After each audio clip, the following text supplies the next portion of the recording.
Assalamualaikum warahmatullahi wabarakatuh. Baik lagi di podcast Biu bersama saya Nadia Safitri. Nah, kali ini kita kedatangan seorang tamu mahasiswa masih kayaknya. Benar sekali Ibu. Masih ya? Masih. Iya, dan mahasiswa ini adalah salah satu mahasiswa yang unik karena ya seperti biasa saya akan memanggil mahasiswa yang unik. Uniknya apa? Nanti kita lihat. Silakan diperkenalkan dirinya. Oke, baik Ibu Nadia, terima kasih atas kesempatannya untuk mengundang saya di podcast Bineka ini. Kalau mau ketawa dulu aja, Pak. Iya. Saya nggak biasa sebenarnya podcast ini. Oke. Iya. Perkenalkan teman-teman semua, nama saya Muhammad Ali Syaraman. Biasa dipanggil Aldi. Saya di sini angkatan 19 dan jurusan saya Sistem Informasi. Di sini saya sudah semester akhir dan mohon teman-teman doakan segera tahun ini lulus ya. Amin. Tapi kayaknya buat cewek-cewek di luaran sana, mahasiswa baru pasti berharap Aldis nggak cepet lulus sih. Waduh, kenapa tuh? Jahat dong mereka. Karena nggak sih pengen ngelihat ke Aldis ya. Kan belum nggak kenal. Karena kan, nah iya itu dia, makanya karena nggak kenal sekarang ada di podcast jadi lebih terkenal dong. Ya, jadi buat teman-teman mahasiswa baru ataupun mahasiswa yang sudah gabung di Bina Insani mungkin sudah kenal Kak Aldis. Biasanya sih dipanggilnya Kak Aldis ya, bukan Mas. Iya, kurang lebih Kak sih. Iya, Kak Aldis. Kalau itu angkatan kemarin. Iya. Bang tukang bakso bukan juga ya. Iya, kalau santer terdengar oleh saya sih dibilangnya Kak Aldis. Jadi beliau. Ya. Santen atau nggak biasa aja tuh, Pak. Saya biasa sih. Iya, beliau ini merupakan salah satu mahasiswa yang menjadi ketua BEM pertama di Universitas Bina Insani. Boleh dong aplausnya. Iya, pertama kali kenapa? Jadi sebetulnya kalau misalnya teman-teman udah denger nih cerita atau sejarahnya dari Bina Insani. Bina Insani dulu terdiri dari 3 institusi ya. Ada akuntansi, ada apa lagi? ASM, sama STEMIK. Nah, di tahun 2019 3 institusi ini digabung menjadi satu dan Universitas Bina Insani. Tentu saja ketika penggabungan, ini cerita dulu dikit ya jadinya saya. Kan harus ada sejarahnya dulu. Oh iya betul. Kenapa dibilang pertama ya? Jadi ketika penggabungan, otomatis organisasinya pun mengikuti Universitas Bina Insani karena memang Universitas Bina Insani ini baru dilahirkan di 2019 dan akhirnya dipilihlah organisasi BEM ya pada saat itu, Badan Eksekutif Mahasiswa. Nah ya, masih mahasiswa ya. Masih mahasiswa. Iya, BEM dan Aldis ini pada saat itu lagi COVID juga sih ya. Iya Bu, itu waktu awal-awal sebenarnya sih 2020 ya Bu. Waktu itu. Jadi masa-masa susah banget lah buat kita tuh saat kita membangun BEM tersebut dari awal. Jadi kalau misalnya yang belum tahu nih, 2019 kita diangkat menjadi universitas dan 2020 sedunia ya ditimpa sama COVID, di mana ya pada akhirnya kita harus menjalani kuliah online dan tentu saja kegiatan-kegiatan kampus pun menjadi online ya. Iya, benar. Nah, di sini yang menarik adalah mahasiswa ini mau loh jadi ketua BEM dan sifatnya masih online seperti itu. Benar. Ya. Benar banget Bu. Semuanya tuh online dan bahkan kita merekrut sangkatan kita saat itu online. Jadi nggak ada yang offline tuh saat itu. Kita rapat kayak sekarang nih. Lu jadi menteri ini, lu jadi ketua divisi ini gitu kan dulu kan gitu. Enggak. Jadi tuh yang kenal siapa dulu kan ada 3 organisasi di Hima masing-masing. Yang saya kenal itu yang saya tarik. Mungkin yang nggak kenal tuh bisa undang dong gitu supaya siapa sih yang mau gitu. Kita buat rapat Zoom, siapa nih yang mau, kita pilih secara mandiri lah. Nggak ada voting saat itu Bu. Oke. Tapi yang menarik buat saya adalah dengan kondisi yang seperti itu, dengan kondisi yang ya Universitas Bina Insani pasti jadi online dong pada saat itu. Kemudian Aldis susah banget ketemu sama orang, tapi Aldis mau jadi ketua BEM angkatan pertama di Universitas Bina Insani. Itu yang menarik. Dan kenapa mau? Sebenarnya panjang sih Bu. Kayak pendorongnya tuh banyak ya. Pertama, saya tuh tipikal orang yang suka lah untuk mengatur ya atau membuat suatu menjadi kondusif dengan prinsip yang bisa dibilang punya saya tapi dirembukin gitu. Nah dari ketua BEM ini saya berpikir bahwasanya ini tuh loncatan baru lah buat saya gitu. Dalam artian saya suka organisasi, saya orang yang suka berbicara lah dengan banyak orang. Kelihatan sih ya, bawel banget enggak ya? Suka banget saya, bahkan kayak berbicara itu adalah suatu bagi saya itu ngisi energi gitu. Misalkan bagi saya capek. Nah, betul. Saat itulah awalnya tuh ini fun fact ya Bu ya. Sebenarnya tuh saya nggak mau awal-awal. Jadi saat itu saya lagi kerjain tugas sama teman-teman. Pas kayak gitu ibu ngabarin saya, Aldis. Oh iya saya ya. Saya bilang maaf. Terus saya bilang, saya pikir dulu deh Bu. Terus akhirnya salah satu teman saya ini ngedorong saya saat itu. Dia bilang dia mau jadi ketua BEM. Terus dia bilangin kalau lu naik, gue naik deh gitu gue bilang. Dia bilang, yaudah kalau gitu gue naik. Akhirnya kebetulan saat itu orang itu adalah mahasiswa baru, dia kan punya jiwa kepemimpinan yang kuat juga. Jadi saya akhirnya memutuskan ikut dan nggak tahu kenapa kepilih. Nggak tahu kenapa, sebetulnya tahu kenapa sih. Iya. Karena kan ada 2 kandidat Bu. Jadi kan, waktu itu saya sama Raden Fitria. Itu ya, dulu tuh gak dekat banget lah sama Raden. Jadi semenjak ya kita kayak udahlah kita sehat-sehat aja ya gitu ya, nanti votingnya atau apapun. Jadi ya syukurlah saat itu saya kepilih. Kenapa saya bilang syukur? Karena setelah menjadi ketua BEM, pengalaman yang saya dapat itu luar biasa banyak. Bener. Di-spill nggak?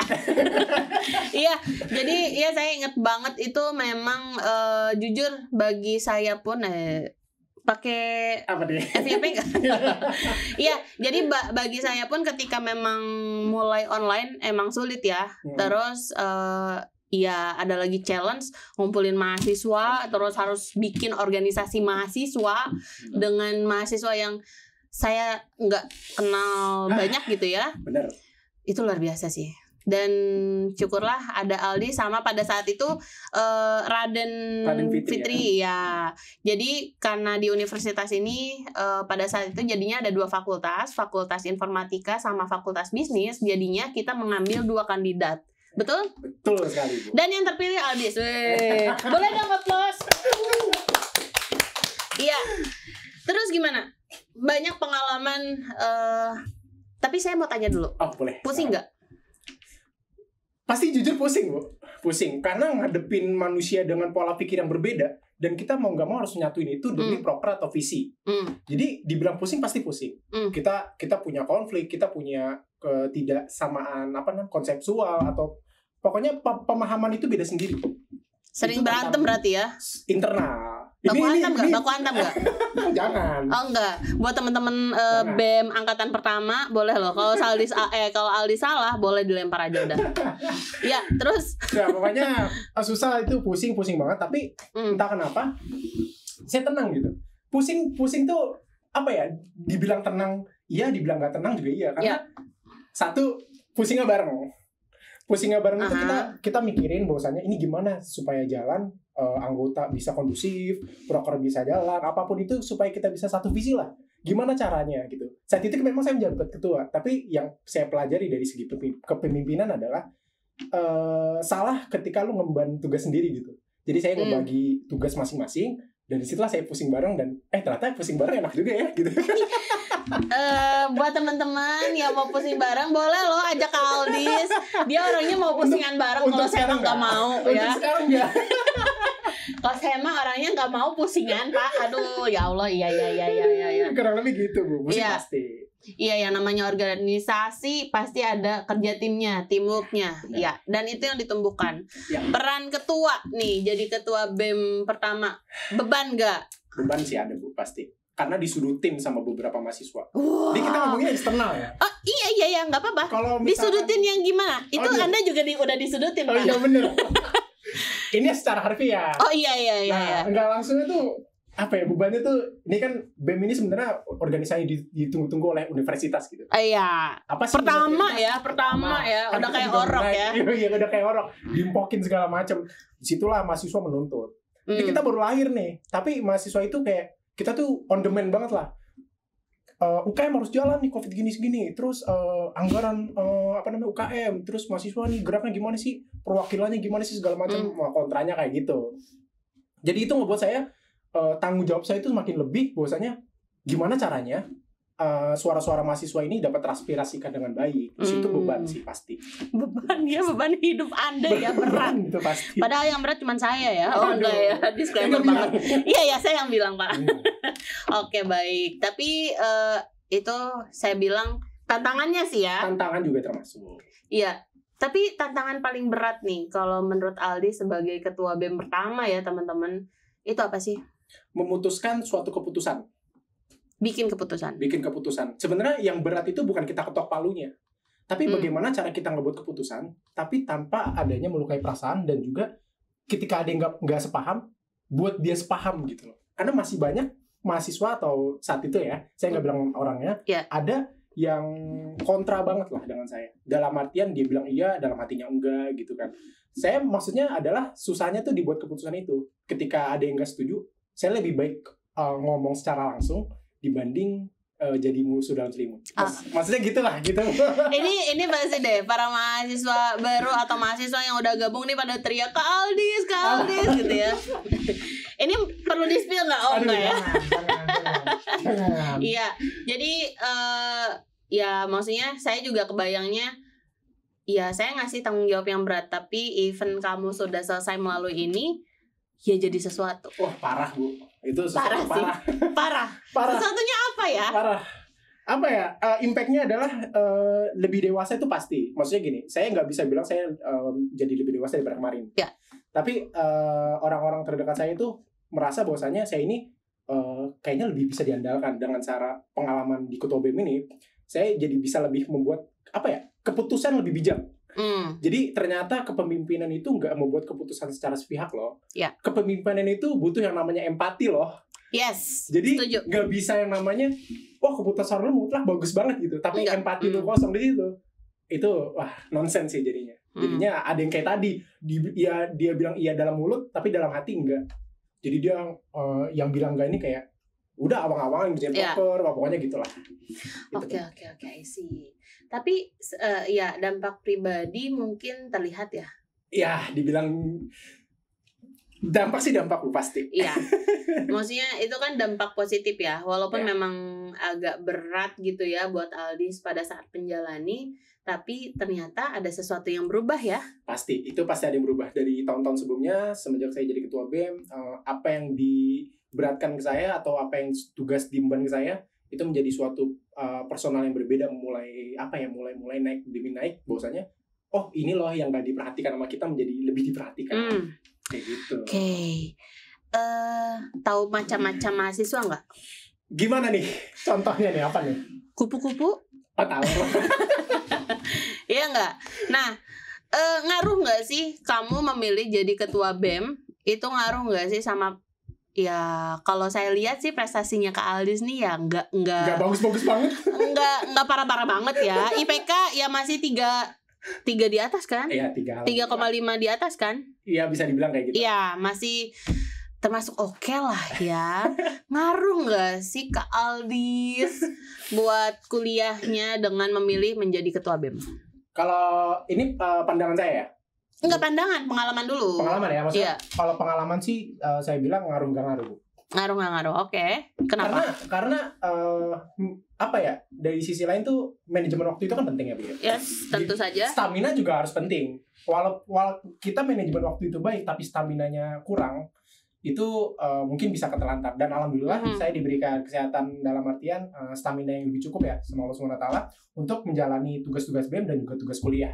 Jadi saat saya manajemen waktu, setelah menjalankan kewajiban saya sebagai ketua BEM di organisasi, saya pun nggak lupa untuk menjalankan kewajiban saya yang paling utama, yaitu pendidikan. Jadi alhamdulillah dari saya sendiri itu nggak ada masalah. Tapi memang waktu tidur itu jadi lebih sempit. Oke. Itu benar.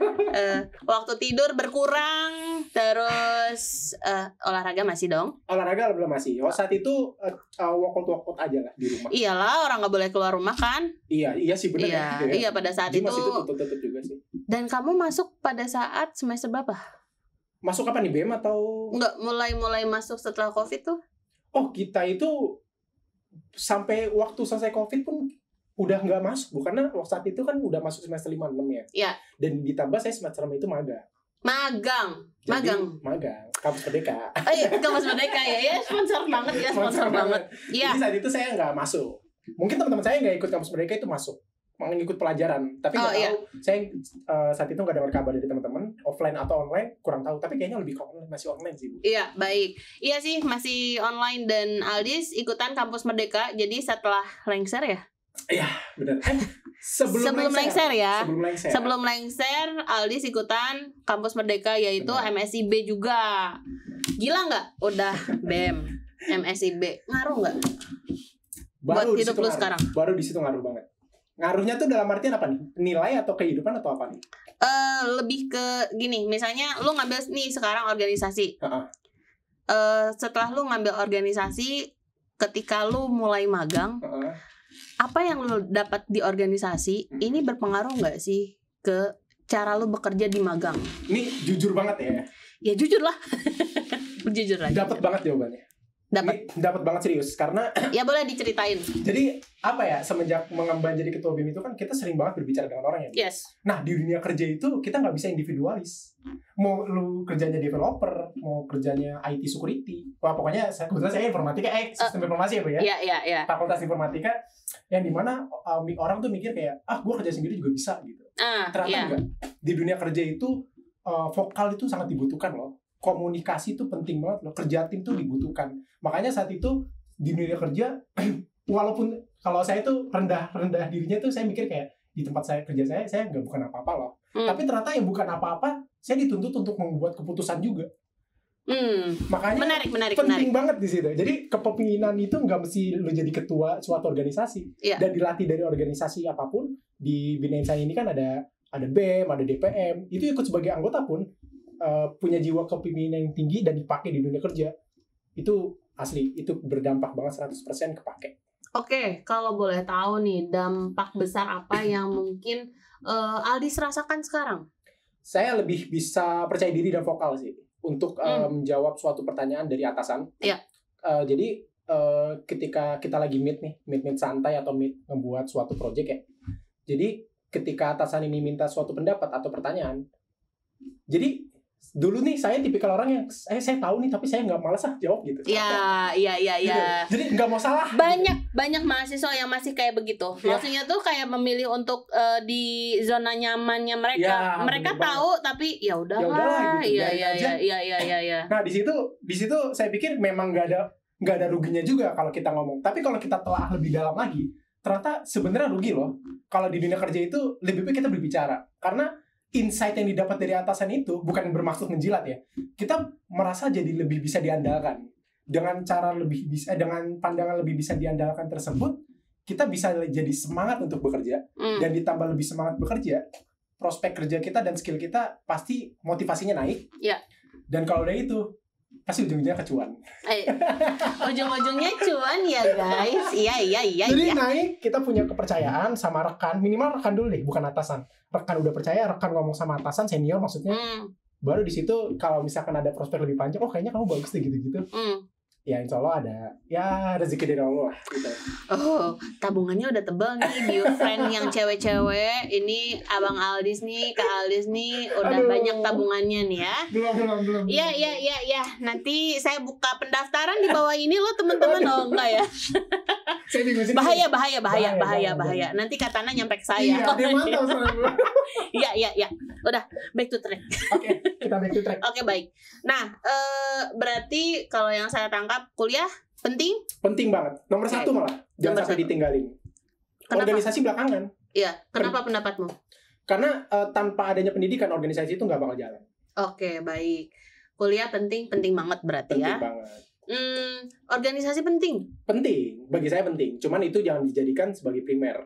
Banyak mahasiswa yang kenal saya di kampus lain, itu menjadikan organisasi sebagai primer. Dia cabut-cabutan, matkul segala macam. Oh iya, jangan dong.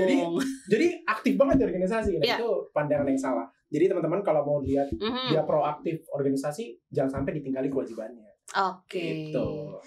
Dan sekarang Aldis di MSIB-nya di mana sih kemarin? Dulu tuh di PT Excel Asiata. Katanya berlanjut? Iya. Iya, jadi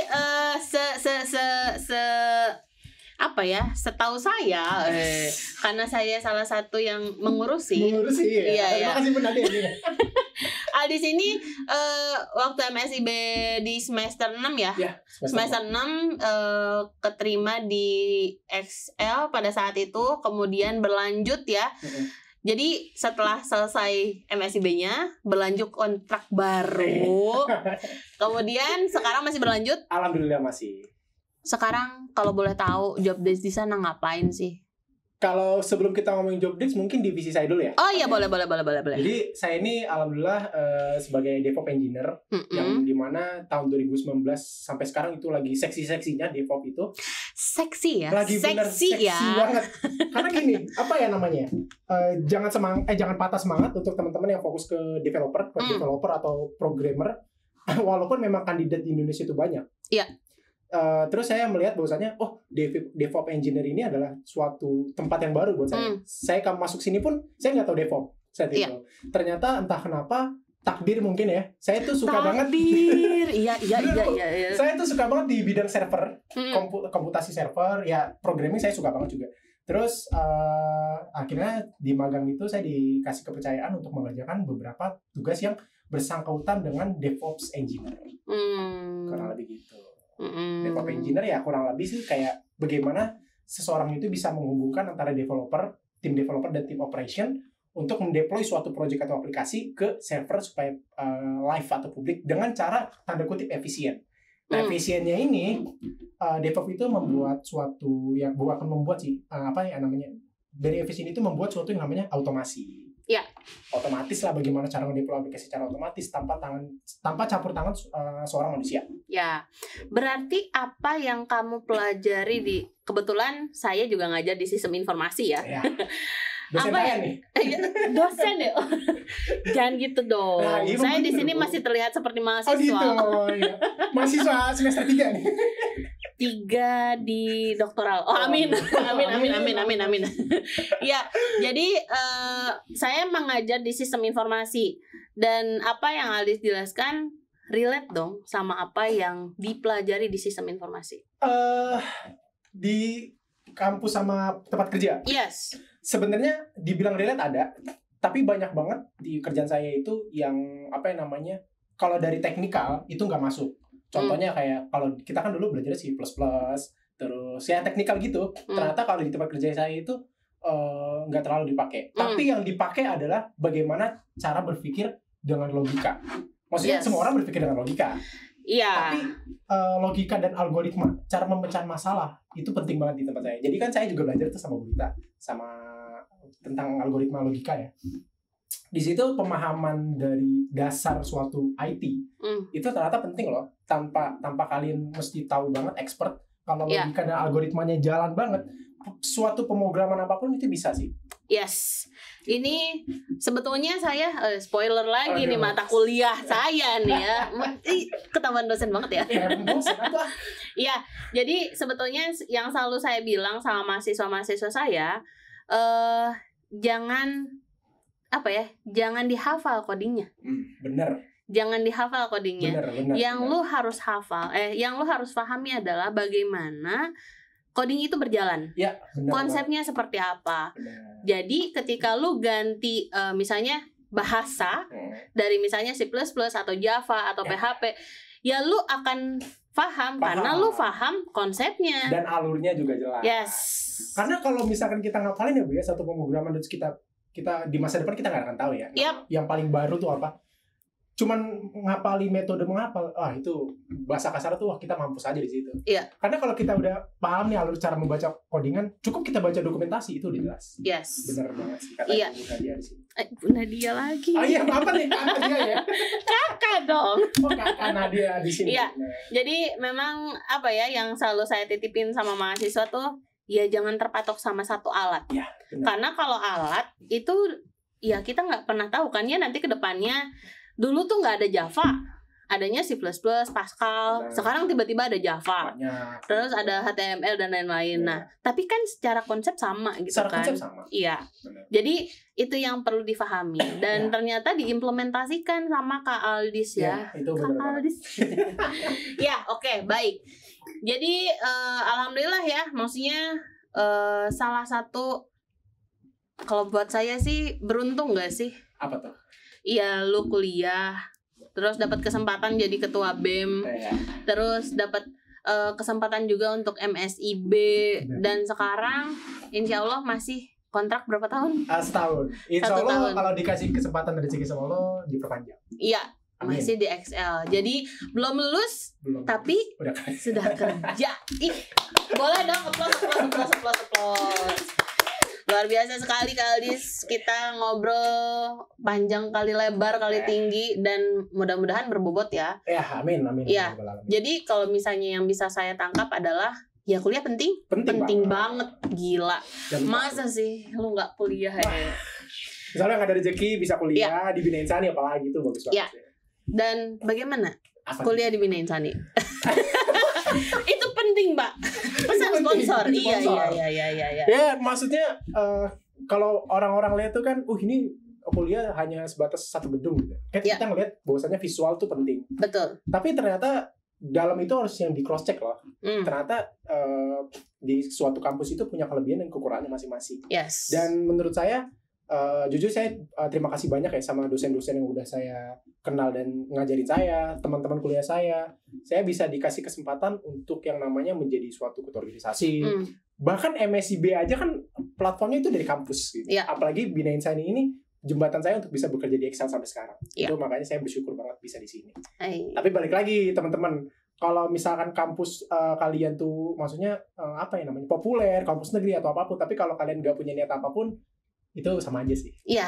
Mau kampus apapun kalau kalian punya niat yang gede, itu kayak kampus A++ lah. Ada nggak sih akreditasi A++? Nggak ada plus. Yang ada plus pijat bawang ya. Aduh. Iya. Ampun Doro. Bahaya nih. Ya, jadi memang betul ya. Sekarang ini kan memang lagi booming beberapa isu ya tentang kampus. Dan betul tadi kata Aldis, jadi ketika teman-teman mencari kampus ya jangan lihat dari gedungnya saja. Tapi lihat isinya. Barangkali kampus yang menurut teman-teman disepelekan gitu ya. Tapi ternyata membawa teman-teman ke tempat yang paling indah. Iya, benar. Bahkan kalau fun fact-nya lagi nih, Bu. Saya tuh dulu kayak ngeliat apa sih Bina Insani gitu. Oh my god. Tolong dicatat ya. Saya mikir dulu kayak saya kan jadi teman kuliah waktu itu. Iya. Apa namanya ya? Lihat nih Bina Insani. Memang saat itu saya daftar negeri, tapi saat itu kan SNMPTN. Terus saya gak keterima ya, orang tua saya saat itu masih kurang rezeki lah untuk SBM. Akhirnya saya nyari dulu yang dekat-dekat sini, nemu nih Bina Insani. Apa nih sih? Saya pikir ini kampus Islam ya. Oh iya. Banyak yang begitu loh, Bu. Iya banyak ya yang punya image kampus Islam karena warna hijaunya gitu kan. Insani. Oh iya Insani. Terus saya masuk, saya daftar, saya pikir ya udah deh. Saya percaya prinsip saya bahwasanya lebih baik gue ngembangin diri gue supaya kampus ini bagus dibanding kampus yang bagus tapi daripada saya gak punya niat malah ngebuat diri saya makin jelek. Ya alhamdulillah dengan bantuan ibu juga, Kak Nadia ya, bukan Bu yang maaf nih. Saya udah kerung-kerung aja ya. Karena dia senior saya gitu kan, sama dosen-dosen dan lain-lain, bahkan punya impact yang berarti lah buat hidup saya sampai sekarang. Wah luar biasa, saya terharu loh, terhura. Iya jadi saya juga berterima kasih sama Aldis karena mau ditunjuk jadi ketua BEM. Ya karena kan tumbang. Iya, tumbang banget ya. Tumbang banget, Bu. Tapi tumbang yang diuntungkan. Iya itu dia. Iya. Kita nggak tahu yang masa depan, Bu. Iya betul. Dari ceritanya Aldi sih yang saya tangkap adalah ya ketika kalian punya kesempatan, misalnya nih dosen minta tolong gitu kan, coba untuk ikutan lomba gitu ya, atau coba untuk apapun itu gitu ya. Karena gini, kalau kami kayak aliansi gitu kan. Iya, kalau kami sebagai dosen sebetulnya melihat potensi teman-teman mahasiswa gitu ya. Walaupun kayak teman-teman mahasiswa malu ataupun nggak mau ataupun kayak say-cat gitu loh. Iya, tapi dari situ tuh kelihatan potensinya teman-teman. Makanya ketika ada kesempatan apapun itu, sekecil apapun itu dicoba dulu. Benar nggak? Benar banget dan setuju. Biasanya kan dosen tuh punya pandangan sendiri yang kita tuh pasti punya blind spot gitu. Yep. Kita nggak bisa melihat kelebihan kita, tapi orang lain bisa. Betul. Kalau misalkan kita dipercaya kayak konteksnya lomba atau apapun, pasti kita punya kelebihan yang nggak bisa dilihat diri kita sendiri. Makanya dicoba. Iya, baik. Oke, kayaknya seru banget nih sama Kak Aldis. Kayaknya nggak cukup deh ya, cuman pertemuan ini aja. Kayaknya perlu ada pertemuan-pertemuan lainnya sama Kak Aldis. Tapi ya itu ya, kuliah penting. Ikutan organisasi mahasiswa atau organisasi apapun di luar kampus itu penting juga karena melatih leadership-nya. Setuju. Walaupun kalian bukan ketua BEM atau bukan ditunjuk sebagai DPH-nya, tapi setidaknya kalian punya wadah untuk mengeluarkan suara-suara, aspirasi, betul sekali. Dan yang terakhir adalah ketika teman-teman punya kesempatan, entah itu lomba, entah itu ditawari untuk magang dan lain sebagainya, jangan pernah takut untuk coba. Karena yang namanya rezeki itu nggak pernah ada yang tahu. Iya enggak? Itu udah rahasia Allah. Iya, betul. Dan sekarang rezekinya Kak Aldis sudah teman-teman tahu ceritanya dari awalnya MSIB, kemudian dengan skill yang Kak Aldis punya di leadership, hasil dari beliau ditempa dan dibina di Universitas Bina Insani gitu ya. Kak Aldis bisa berlanjut nih. Dan jadi salah satu mahasiswa yang belum lulus tapi sudah bekerja. Ya nggak? Iya, betul. Happy nggak sih? Happy sih pasti, Bu. Kan ada pemasukan. Iya, pemasukan ya. Mahasiswa punya cuan sendiri dan tidak menyusahkan orang lain ya, apalagi orang tua. Diharapkan seperti itu. Iya, setiap bulan bisa lah store sama orang tua ya. Suatu sumber kebahagiaan juga kan. Oh iya. Jangan lupa sama orang tua. Kita dapat. Saya orang tua bukan sih? Oh bukan. Kak Nadia kan? Iya Kak Nadia ya. Iya. Ya Allah, tadi saya disclaimer ya, saya bukan dosen tapi sekarang pengen jadi dosen ya sebagai orang tuanya Kak Aldis. Ya baik. Tapi jujur dari kami pun maksudnya ya sumber kebahagiaan ya, punya mahasiswa yang berprestasi baik akademik maupun non akademik. Iya kan? Terus dengan IPK yang baik juga, nggak malu-maluin lah, 3,5 ke atas mah perfect gitu ya.